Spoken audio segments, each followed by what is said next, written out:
La Chambre de l'écrivain vient conclure un cycle de pièces consacré à Liliane et Paul. Liliane et Paul sont un couple qu'on a découvert dans Nos paysages mineurs, une pièce qui retrace l'existence et la vie de ce couple entre 1969 et 1975. Et donc à la fin de cette pièce, ce couple se déchire.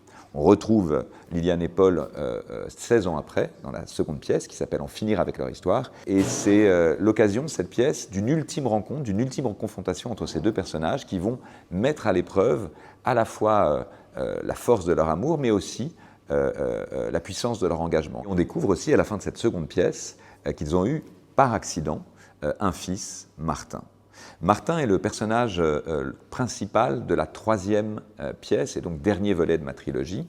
Martin Langlois donc est devenu un metteur en scène, un auteur et metteur en scène de 47 ans qui décide, pour parler du féminisme contemporain, de s'emparer de la vie de ses parents et de raconter, pour lui rendre hommage, la trajectoire d'émancipation de sa mère. Mais au moment où les répétitions commencent, eh bien, il découvre que, et c'est un choc, que sa mère est furieuse, qu'il se soit emparé, comme son père l'avait fait 40 ans, 50 ans avant de son existence pour écrire une fiction. Elle ne lui pardonne pas.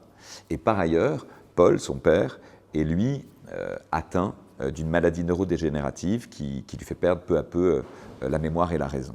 Et donc cette double culpabilité va faire que Martin eh bien, connaît une crise de création et quasi existentielle qui vont mettre en danger les répétitions du spectacle.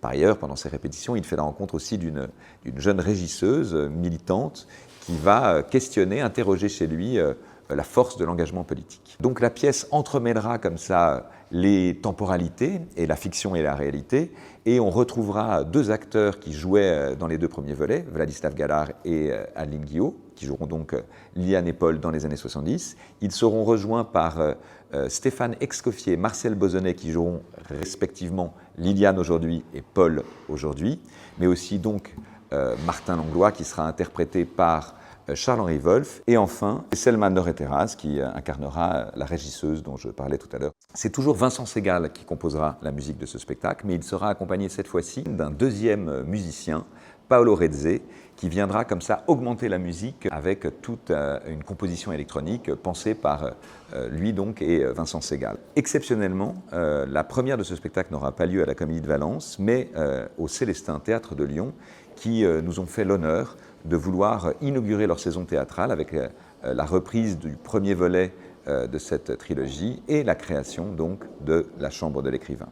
Les spectateurs valentinois auront eux l'occasion de découvrir ce spectacle à partir du 4 novembre sur le grand plateau de la Comédie de Valence et on a hâte de les retrouver.